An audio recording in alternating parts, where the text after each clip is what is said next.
If you've been called high maintenance or you're the person calling someone high maintenance, tune into today's episode because we are taking apart the assumption about what it means to be high maintenance. Welcome back to She's Probably Talking to Other Guys. I'm your host, Annie, and thank you so much for tuning in. This is episode 4, Sorry Not Sorry for Being High Maintenance. If you've ever been called high maintenance and someone meant it in a negative way, we are totally going to pick apart those assumptions and really show everyone why being called high maintenance is actually a compliment. So, let's do a quick review of what we talked about last week, and then we're going to dive right in to this topic. And yes, you bet I have been called high maintenance. So this is highly relatable. Let's do it. Last week's episode was all about who gets access to the personal details in your life. So, who are we sharing things with? Why are we sharing things with these people? And should we really be sharing as much as we are with them? So, if you haven't heard that episode yet, that is episode number 3 and it's titled Not Everyone Deserves a Front Row Seat to Your Life. Just a friendly reminder, I am not a therapist, psychologist, or expert in human behavior. Everything shared here is based on personal experience, opinions, and a lot of conversations over coffee with friends. If you're struggling with something deeper, I always recommend seeking professional help in chatting with a licensed professional. This is a judgment-free, assumption-checking zone, so take what resonates with you and leave the rest. The first assumption that we're going through is that if you are considered high maintenance, you're considered selfish. Wanting to look and feel your best, it doesn't mean you're selfish. It means you're more intentional. I've been called high maintenance before, and I used to see it as like an insult because when people would call you high maintenance, it was like in my mind, it was kind of aiming at the idea that you're difficult. And I would find that as like very insulting because it's not difficult. It's just like living very intentionally. So I know what I want. I know when I want it. And if I want it that bad, I'm going to figure out how to get what I want. Right. Not really much of a settler at all. There are times where I have settled for like various things in life, including like we can go to like a relationship kind of idea as well. And I realized sometimes, depending on what the situation was, that I settled like too quickly and I realized it soon. So I was able to make adjustments. And other times it took me a while to realize that I was settling and just I totally needed to change things up because settling is not my vibe. Because again, I'm trying to be intentional. So when I think about being intentional about what I want in my life, I'm going to use this example. I don't eat fast food, right? One, I don't feel good if I eat it. I try not to have greasy food. I have tummy troubles. So I know the foods that are going to mess with me. And if I'm out with someone and they want to get fast food, I will always like encourage them, no, like if you want it, you can get it, but I'm not going to get anything. And that's totally okay. I would rather not eat something than settle and eat something because that's what everybody else wanted. So again, in a sense, yeah, I've been called high maintenance before because they assume that like I don't want it because I don't think it's good enough for me. But that's not really it. It's just more I don't want to deal with the aftermath of having a stomach ache or my skin's going to break out because the food was really greasy and I know that my skin breaks out when I eat greasy food. For me, it's not being selfish. It's not being rude in any way. It's just I know that that's not going to work for me. So you do you, I'm going to do me, and we're cool. Wanting to look and feel your best doesn't mean that you're selfish. People who watch and engage in a lot of social media activity, there's a lot going on where people are sharing their morning routines or routines throughout the day, fitness routines, wellness routines, this and that. And there's just like so much content being pushed out and absorbed that At the end of the day, you need to choose obviously what's right for you. Like I know my routines don't work for everyone. Um but this is where I'm kind of tuning into it being selfish. I take a lot of time in my routines and curating my routines, and I also take a lot of time to make sure that my routines are not disturbed. So, if somebody wants to schedule something with me, I try my absolute hardest to schedule it around my routines that I have. Not because I'm being selfish, because I want to show up as my best self for someone. So, in order for me to do that, I do not want to have chaos, because chaos means that I'm going to show up unprepared. I'm going to show up not being my best self in the moment. And I don't want that, because then for me, that's disappointing the other person. So, if I cave and give up my time that I usually use for my routines, then I know that a little bit of me is going to be off if I have a meeting at that time instead. And I don't think that people get that all the time. And it's not necessarily something that I feel like needs to be shared about, like, why you're being very specific and limited with your time, because I don't feel that I need to explain to everyone. Like, if it's my best friend, I'll tell her, but I don't feel that I need to explain to everyone that no, I cannot meet you at this time because I am in my sauna blanket. And if I don't sweat my soul out in my sauna blanket and then take my cold shower and then put my red light face mask on and then put my red light neck and hands on in my routine, right? That makes me feel good. That makes me feel confident. That helps me set the mood. If I don't do those things, I'm not going to show up as my best self for you. And for me to go through that entire explanation is just so unnecessary. So, again, not being selfish, being selective, and I'm being intentional in order for me to show up as my best self for you. Let's tie a little bit of that into the assumption of you expect people to cater to you. So again, I'm not expecting someone to necessarily like arrange their entire life to be able to meet my timeline. I'm willing to meet halfway somewhere.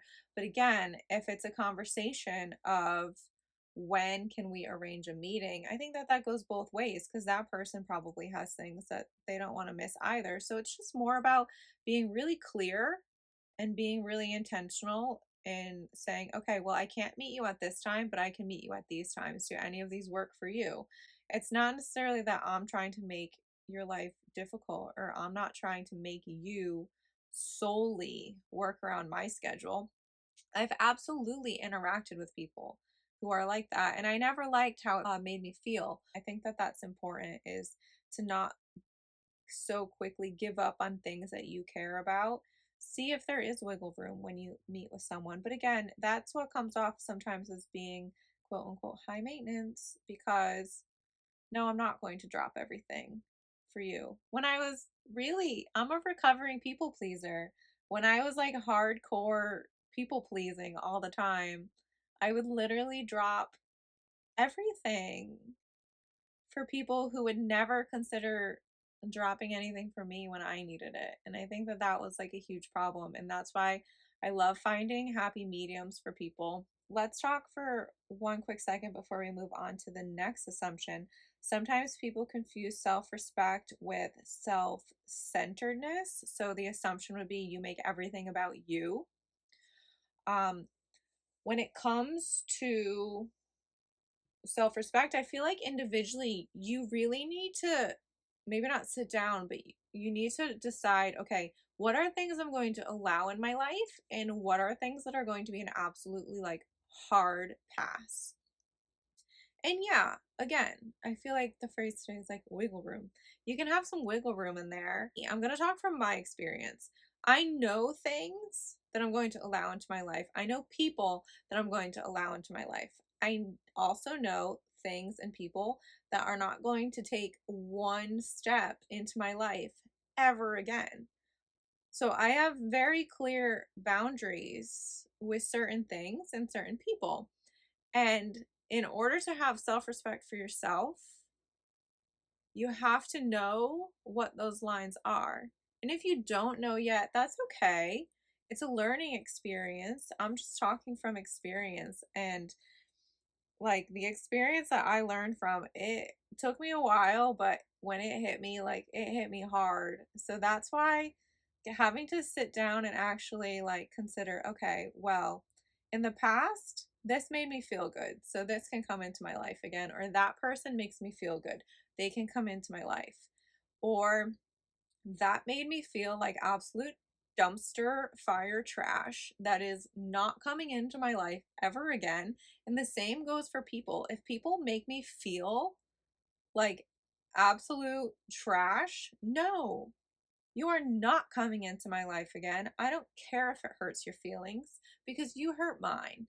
So, again, those are like, it sounds harsh, I'm aware, but it really is something that you need to know about yourself and what you're going to allow in your life and what you're not going to allow into your life. And that's how you can focus on self respect and having more respect for yourself.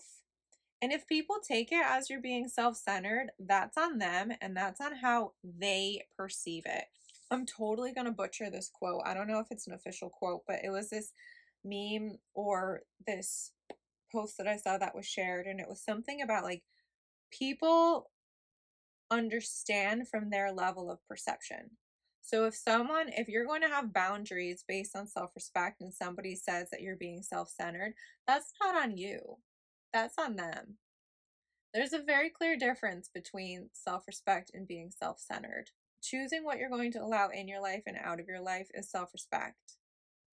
Me constantly, that's like self-centered. Let's do like some formal definitions for a moment. These definitions, and then I promise we're moving on. Self-respect, and this is from Oxford Languages, a proper sense of one's own dignity and worth, having confidence in yourself and acting with integrity. So that's self-respect. Self-centered, from Merriam-Webster, is excessively focused on oneself and one's own need or desires, often with little regard for others. Yes, I'm being high maintenance and I'm following my boundaries because it makes me better for you. And that's the approach of high maintenance that we are aiming for. Let's go into assumption number 2 of high maintenance people are superficial. So, I personally, again, because I've been called high maintenance, I don't see a relationship between being high maintenance and being superficial. That's just me personally. There are a lot of people who will dress a certain way or act a certain way. And yeah, they are being superficial, but I don't necessarily think that those people would also necessarily always be considered high maintenance as well. Let's take the idea of selfies. This is going to be the main focus of this assumption, is that when you post a lot of selfies, you're being superficial. No, maybe I just really liked how my makeup came out that day and I wanted to put it on my feed. I think that there's a lot of times when people assume on social media that you only care about looks or you only care about this or that because you're posting a lot of selfies. There are definitely, oh, this is kind of turning back to the red flag episode that we talked about in a few weeks ago. So when you go on a guy's Instagram account and it's mostly gym pictures and they're like mostly shirtless photos and things like that, I feel like the assumption goes towards like, oh, he's self-centered, or oh, I feel like people tend to like relate that to like being, I don't know, do I need to bleep out douchebag? Can I say douchebag? To being douchey. I don't, again, I don't know. Maybe it's like the professional dancer in me. I don't necessarily always think that posting things like that mean that you're doing it from a bad, like, place. This one's a hard one for me because I can, like, if my trainer posted like shirtless photos of himself and things like that would make sense to me because I feel like you're a trainer, like this is what you do. And if this is like something that you notice is what someone constantly posts, then I feel like that's just what they post. Like on my account, there are so many like bikini photos of me wearing bikinis or videos of me in bikinis. This is because I own a brand that sells bikinis. Like, of course, I'm going to be wearing them because I design them and they're at my store. So I feel like I'm not really that, maybe I should be, I don't know. I'm not that quick to judge if I see a guy's Instagram profile and he's shirtless and like a really hot beefcake. I don't know. I'm just not really that judgy because in my mind, I'm like, okay, well, maybe there's a reason that this person does this. Maybe they're an affiliate for a protein powder brand, right? Like there are literally so many possibilities for why this person could be posting things like that. And I'm sure, yeah, there are plenty of people who are doing it superficially, and there are plenty of people who are doing it just because they want likes and they want attention and they want validation.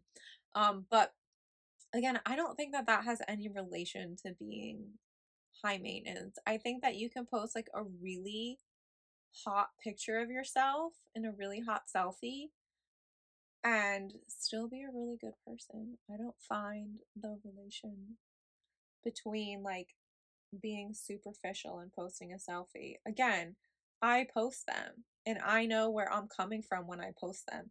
I am not coming from a place where I'm looking for validation. I'm showing you my makeup, I'm showing you the swimsuit that I'm wearing, I'm showing you something, or there's a message in the caption related as to why I've posted this. So it's hard for me to find the idea that someone being high maintenance is just superficial. And again, even if it comes from a point of like what they're wearing, their hair, their makeup, anything like that, that again just from my mind goes directly to the point of this person cares about how they show up. This person cares about how they present themselves, how they walk into a room, the energy that they give, the effort that they're giving. It doesn't really, in my mind, I see no relation to it being superficial. So I think I just crushed that assumption. Moving on. Number 3. High maintenance means you're hard to date. All right. So I talked a little bit in the first assumption about picky. We're going to bring this up again. So if someone, you can say that someone's like too picky when it comes to dating. And again, I don't know if I love the word picky for this, but I just think that again, it comes to someone's boundaries. My best friend has always wanted to set up like an online dating profile for me. This was something that she has like always talked about for years because she swears by dating apps. It took her a while, but we think that she found the one.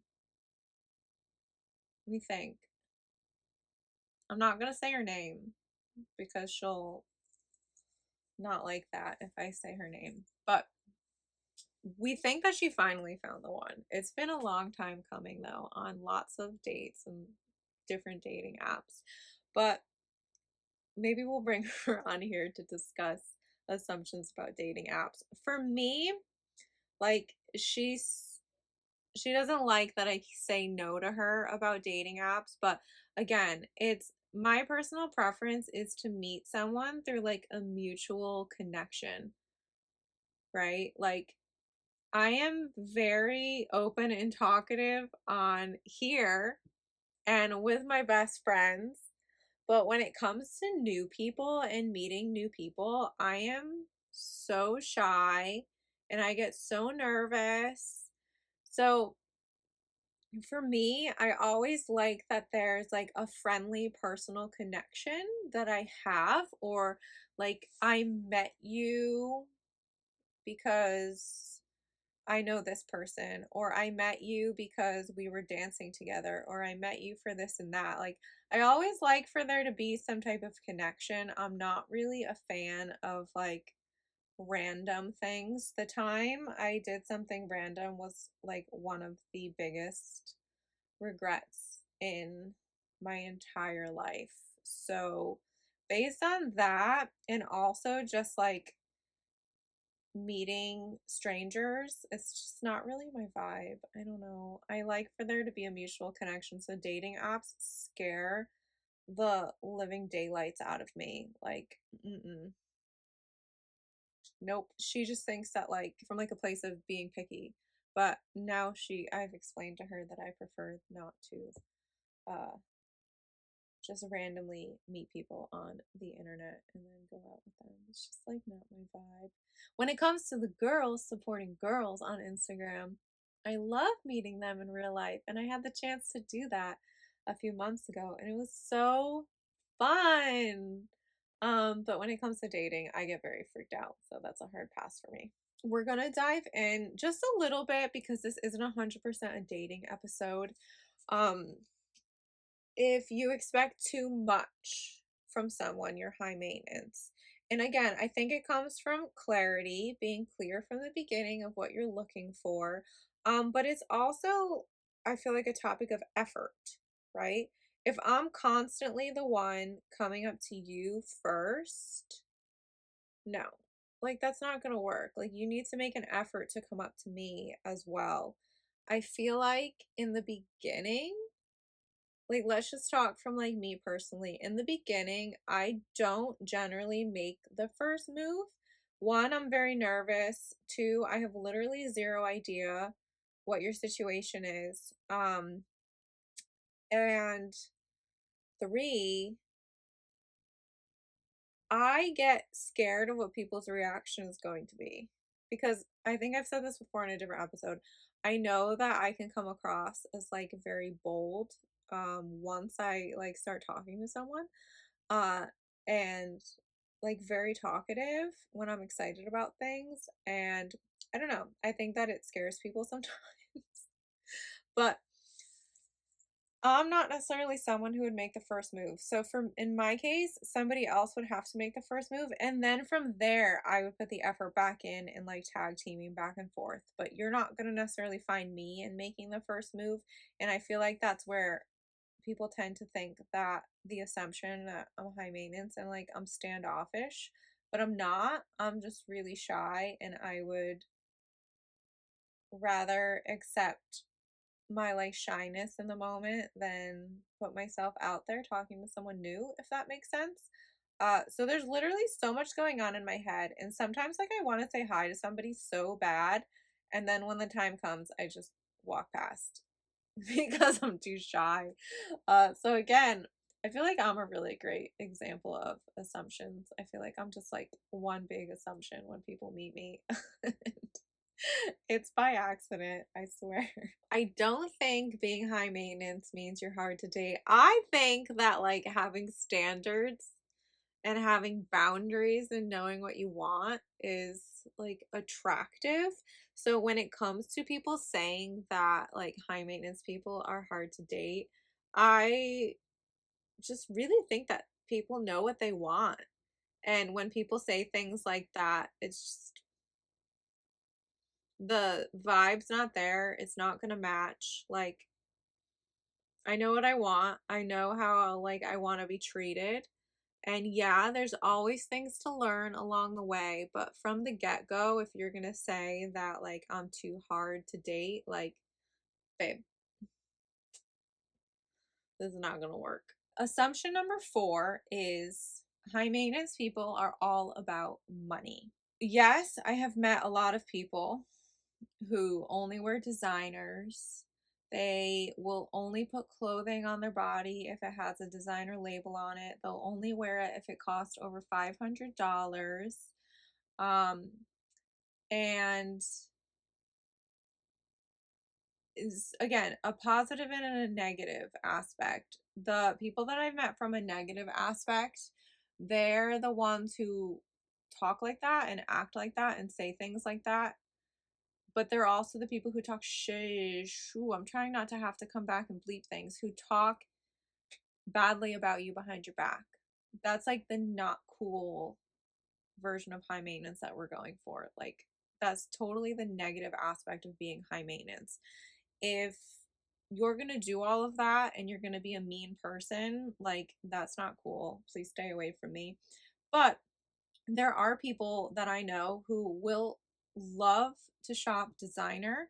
They love to wear these things. They feel really good about themselves when they're wearing them, and they're still like a very genuine human being, right? So those are more, that's kind of the assumption we're going after, is when you assume that this person is high maintenance and they only care about money. Maybe they're driving a fancy car and then they step out and they have their Christian Louboutins on, Louis Vuitton bag, right? Like, those are the ones people make assumptions about, but maybe this person is like super duper nice and it's just something that simply makes them feel good, right? 100%. You could meet someone where one of the people in the couple dresses like that, and maybe the other person buys their clothes at Walmart, and there's nothing wrong with that. Again, when it comes to high maintenance, I don't think that it has anything to do with money. Like, I can have,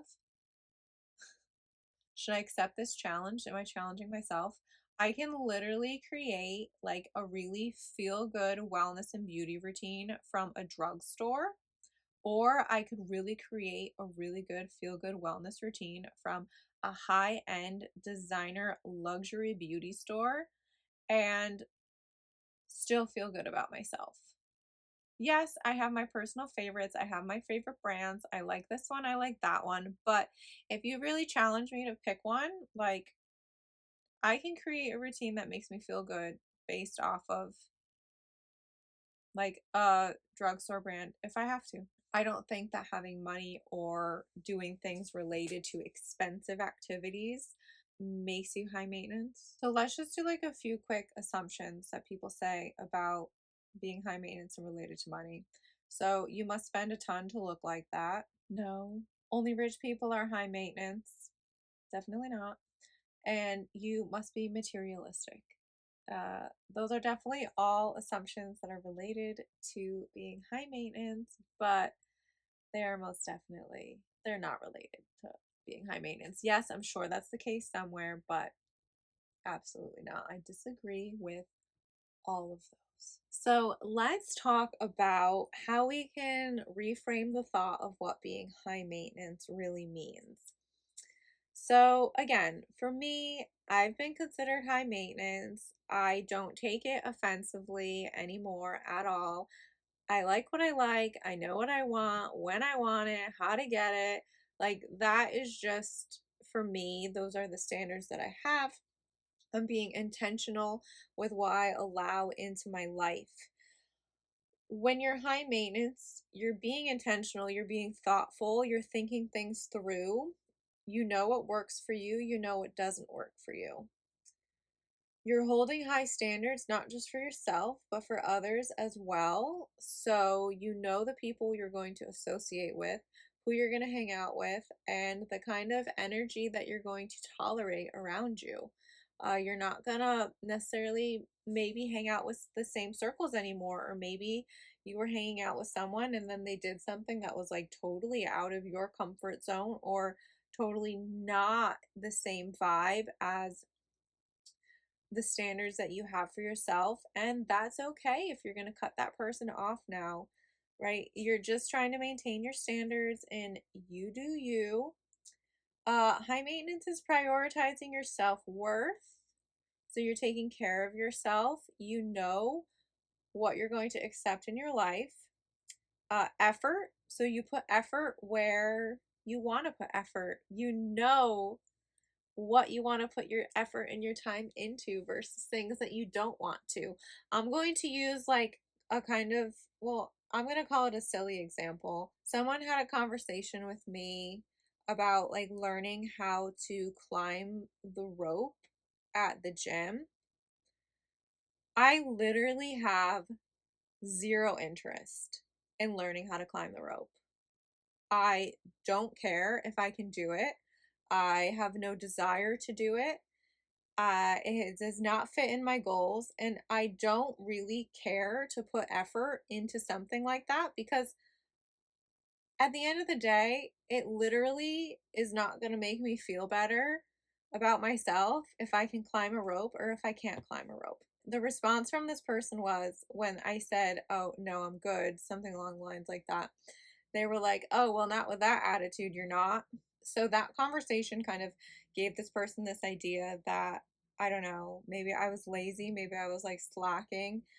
I don't know, but like I don't want to climb the rope. There are so many other things I would prefer to put my effort into and learn how to do um physically. Like I'm gonna say secretly for a moment. I'm not gonna tell you what it is because I'm still looking around for classes and something. But there is something that like I'm really interested in trying. So like for example, I'm putting my effort in figuring out how to learn this other skill, right? Because I don't care. Not an ounce of me wants to climb the rope. I don't care. But this other activity that I have in mind, I really want to try it. So, yeah, I'm going to put my effort into figuring that out and trying to do that instead because that's something that I want to do. That's something that my intuition tells me I want to try it. And I think that I would feel really good about myself trying it and like it would add a whole new layer of something special to my life. I'm not putting my effort somewhere where I don't care about the result. I'm putting my effort somewhere where I do truly care about the result of something, right? So, kind of, I feel like it's a little bit of a silly example, but an example nonetheless of putting effort somewhere. Let's talk about how confidence is related to high maintenance.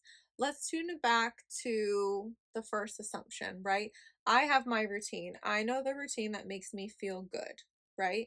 If my skin is clear, my acne is clear, my fine lines are very subtle, I am more confident. Sure, some people will call that superficial. That's on you. That's not on me. But that makes me feel more confident, right?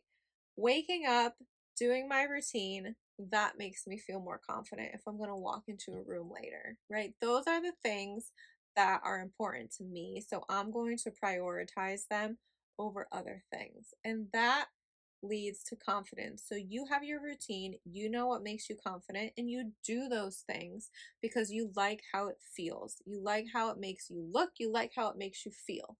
And that right there is confidence. So if you walk into a room with confidence and people say you're high maintenance, I'm clapping for you.